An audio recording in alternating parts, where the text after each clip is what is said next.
मेरे प्यारे विद्यार्थियों, इस वीडियो में मैं आपको हर्बर्ट स्पेंसर के व्यक्तिवादी अवधारणा से अवगत कराना चाहूँगा। पिछले वीडियो में मैंने आपको बताया था कि स्पेंसर एक ऐसा विचारक है जो एक तरफ राज्य के सावयव सिद्धांत का भी प्रतिपादन करता है और दूसरी तरफ व्यक्तिवादी चिंतन का भी प्रतिपादन करता है। हालांकि सैद्धांतिक तौर पर ये दोनों ही अवधारणाएं परस्पर विरोधी हैं। जो सावयव सिद्धांत है वो एक प्रकार से व्यक्ति राज्य संबंधों में राज्य को ज़्यादा प्रमुखता प्रदान करता है। वो मानता है कि जैसे संपूर्ण शरीर उसके अंगों से ज़्यादा प्रमुख है, वैसे राज्य व्यक्ति से ज़्यादा महत्वपूर्ण है। लेकिन दूसरी तरफ आप देखेंगे कि व्यक्तिवादी जो चिंतन है उसमें व्यक्ति राज्य संबंधों में व्यक्ति को ज़्यादा प्रमुखता प्रदान किया गया है। लेकिन स्पेंसर एक ऐसा विचारक है जो दोनों सिद्धांतों में सामंजस्य स्थापित करने की कोशिश करता है।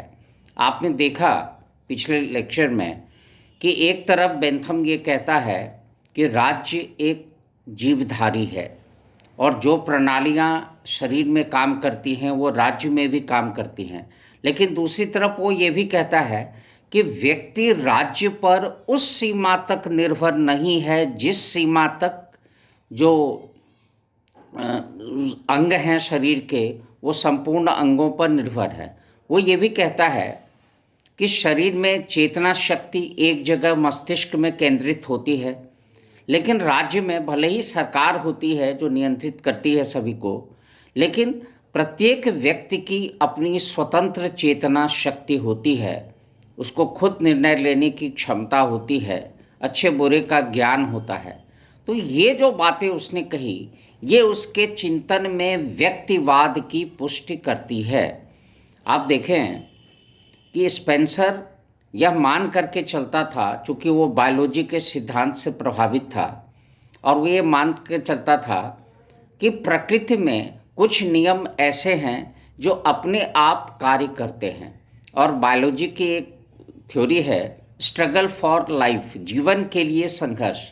यानी प्रकृति में जो तत्व हैं उनके बीच में अपने आप में संघर्ष होता है, और संघर्ष की प्रक्रिया में जो श्रेष्ठ तत्व है वो निकृष्ट तत्व को दबा करके आगे बढ़ता है। तो इसको कहा जाता है सर्वाइवल ऑफ द फिटेस्ट, योग्यतम की विजय।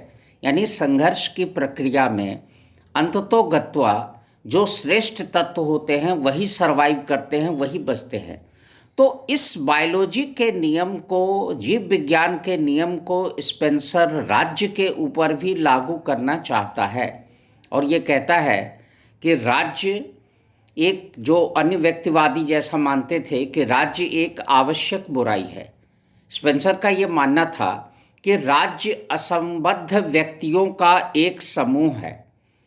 वो इसलिए एक जगह इकट्ठे हुए हैं कि व्यक्ति स्वतंत्रता चाहता है, अपने अस्तित्व की रक्षा करना चाहता है।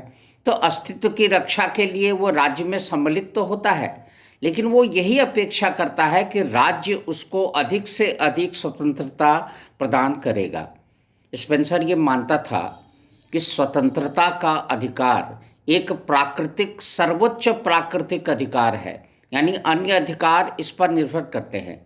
जिसका ये मतलब है कि प्रत्येक व्यक्ति को यह छूट है कि वो अपनी इच्छानुसार कोई भी कार्य, किसी भी प्रकार का आचरण कर सकता है। वो ये कहता है कि राज्य जो है उसका कार्यक्षेत्र सिर्फ इतना है कि वो बाह्य आक्रमणों से, आंतरिक खतरों से व्यक्ति की रक्षा करे, और जो समझौते व्यक्तियों में होते हैं उसको लागू करे। बाकी राज्य को किसी भी प्रकार के सामाजिक कल्याण का कार्य या आर्थिक क्षेत्र का कार्य या शिक्षा संबंधी कार्य, इस प्रकार के किसी कार्यों का संपादन नहीं करना चाहिए और व्यक्ति को उसके हाल पर छोड़ देना चाहिए। उसका ये मानना था कि जब व्यक्ति स्वतंत्र होता है तो वो क्या करता है, अपने सर्वाइवल के लिए, अपने विकास के लिए, अपनी आंतरिक क्षमता को विकसित करने के लिए पूरी मेहनत करता है। उसको लगता है कि हम परिश्रम नहीं करेंगे तो हम आगे नहीं बढ़ेंगे, हमारी कमाई नहीं होगी, हमारी जो आवश्यकता है वो पूरी नहीं होगी। तो इस नियम को वो ये सोचता है कि अगर व्यक्ति को उसके हाल पर छोड़ दिया जाता है तो वो पूरी कोशिश करेगा कि वो अपनी आंतरिक क्षमता का विकास करे, और इस प्रक्रिया में, इस संघर्ष की प्रक्रिया में अंततोगत्वा जो श्रेष्ठ योग्य व्यक्ति हैं, जो श्रेष्ठ है, वही रह जाएंगे। जो कमज़ोर हैं, निर्धन हैं, अनाथ हैं, वो अपने आप इस प्रक्रिया में नष्ट हो जाएंगे।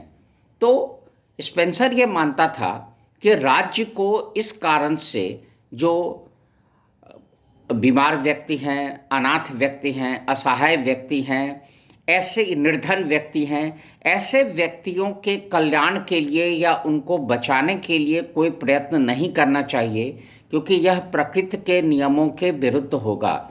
उससे लोगों में जो परिश्रमी व्यक्ति हैं वो परिश्रम करना छोड़ देंगे, और लोगों में कामचोरी की प्रवृत्ति आएगी। वो परिश्रम नहीं करना चाहेंगे, वो चाहेंगे जब मुफ्त में राज्य से मिल रहा है तो हम क्यों परिश्रम करें। तो इस तर्क को ये मानता है कि राज्य का कार्य निषेधात्मक है। वो अन्य व्यक्तिवादियों की तरह कहता है कि राज्य एक आवश्यक बुराई है। आवश्यक तो इसलिए है कि कुछ कार्य ऐसे हैं जैसे सुरक्षा का काम है, कानून और व्यवस्था का कार्य है, न्याय का काम है, ये व्यक्ति खुद नहीं कर सकता, इसके लिए तो राज्य आवश्यक है।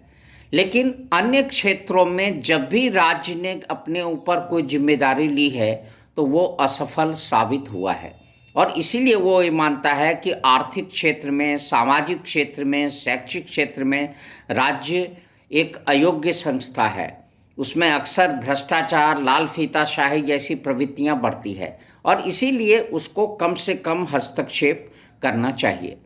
अब आप देखें कि स्पेंसर का जो ये तर्क था कि राज्य एक ऐसी संस्था है जिसको कोई कल्याणकारी कार्य नहीं करना चाहिए, जिसको वृद्ध, अनाथ, ऐसे व्यक्तियों को बचाने का कोई प्रयत्न नहीं करना चाहिए, जिसका कार्य केवल व्यक्ति की सुरक्षा, कानून व्यवस्था जैसे आवश्यक कार्यों तक सीमित होना चाहिए। लेकिन यह तर्क कितना अमानवीय है। आप खुद सोचें, एक माँ बाप अपने बच्चों को कष्ट सह करके उनका पालन पोषण करते हैं, बड़ा करते हैं, और जब वो वृद्धावस्था को प्राप्त करते हैं तो स्पेंसर के तर्क के अनुसार उनको घर से निकाल देना चाहिए क्योंकि वो किसी काम के नहीं है।